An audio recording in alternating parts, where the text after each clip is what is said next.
So I was I've been watching all this stuff about the titled, privileged kids being bribed into a school. It's really interesting. The world has changed so much. 50 years ago, or maybe more 70 years ago, people got involved with sports for fun. It wasn't a big business. And I don't know. It's just there's this whole privilege thing with the sports and for some reason I started thinking about uh, Brett Kavanaugh. I went to school in Washington D.C.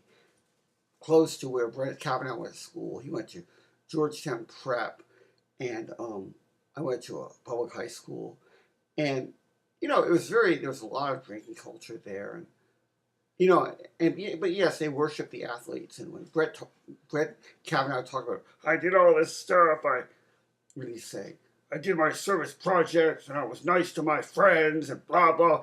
It was really weird. It's all Archie Andrews in the testimony, and and in a way, I sympathized with him because it was sort of ridiculous to have to be talking about something that happened when he was 17 years old. To see But on the other hand, of course, if there was an assault, I guess that had to come up. And I try to picture him now, like, you know, on the Supreme Court, talking to, like, Ruth Bader Ginsburg or something. So, Ruth, did you party a lot in high school? Nah, I was into mathletes. I didn't really have time. I had to work over at Dad's grocery. Oh, man, you should have been at my high school. It was wild. And then Clarence Thomas was like, so, did you ever go see some funny movies? It happens, When I was young, I always wanted to go see some funny movies, but I was very strictly raised, so I couldn't see anything dirty. And then Brett Kavanaugh was like, oh, we went down to 14th Street now and then. We were drunk. We were just innocent. Don't you see? The whole thing, all these people, these different weird people. I used to think that when I was a kid, before I learned about the Supreme Court, I thought that all the justices on the Supreme Court had long, illustrious careers before they were appointed. And it's just a political thing, Brennan was appointed by Truman to get the Irish vote, And, it's so sad when you think about that. We really are a country of Americans. The melting pot doesn't really melt for a long time. And I don't think it ever melts for Jewish and African American people because they always maintain an allegiance. And I guess that's just the way it is. And it's probably what it's going to be like for Indians, from India. And, I don't know. It's really interesting. But to appoint all these people, and a lot of them didn't do anything. I mean, David Souter.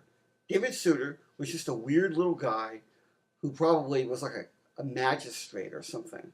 And, and they wanted him because he was sort of apolitical but conservative, And then I remember when I was appalled when I found out that President Bush wanted to appoint Harriet Miers, who seemed like a nice lady, but she'd never really been a judge at all. And then I find out, because I was so illiterate, in the history of our country, that there have been many Supreme Court justices who weren't judges first. I think, was it Earl Warren or Berger? One of them. I mean, real activist judges who ended up being really great justices. They were not actually justices or judges before they got there. Now, Brett Kavanaugh was a judge for a long time, and he seems very, judgmental. And the way he was portrayed as a strong friend of women. I mean, most people can't get 40 women to, sign, some sort of a positive letter about how great you are, Because then, of course, it comes out that Brett Kavanaugh liked to have good-looking girls working in his office. Not that he harassed them. I just want them around, Little riot candy there, And jocks just fascinate me. I've always, I can't throw a ball at all. I asked my Little League coach, I said, do I throw like a girl, coach? And he said, you throw like a man in an iron lung. And, so I'm not really, I never understood the whole jock thing. I always thought being a nerd, that would mean I'd be the kind of person to become a lawyer and the guys who played football would become plumbers or something. And apparently people like Brett Kavanaugh get it all. So anyway, I can't bitch and moan too much. I just want to put forth that the conversations in the Supreme Court Justice Chambers must be getting really weird now. And I've heard that Clarence Thomas, as conservative as he is, his best friends are like Ruth Bader Ginsburg and her husband. So I guess they just don't talk about politics. I always thought Clarence Thomas must be an airhead because he said in his confirmation hearing that he never really thought about abortion. And most people, by the time you're in the 7th grade, you have an opinion on it. So either he was lying or he's a moron.